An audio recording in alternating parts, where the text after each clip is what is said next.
Адамның көзі 4 уақытта сауап алады.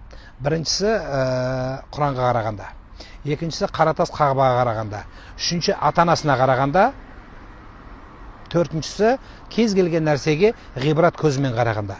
Осы уақытта 4 уақытта сауап алады көздеріңіз. Сол үшін соның біреуі де аналарыңызға, әкелеріңізге қараңыздар жүзіне. Ертең арман болады сол жүз.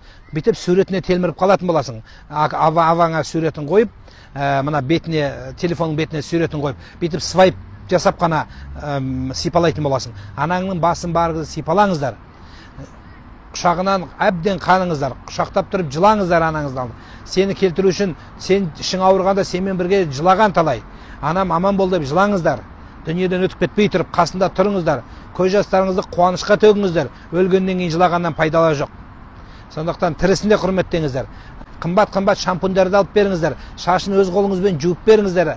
Ерлер әкелеріңізді, қыздар аналарыңызды. Басқа ана жоқ. Ұрысқанына үндемей тұрыңыздар тыңдап. Сіздікі дұрыс анашым де. Сен ұрлықшы емессің, бірақ бәрібір айтады, балам ұрлық қылма дейді саған. Иә, құп болады анашым де. Ләббәй де. Сіздікі дұрыс де.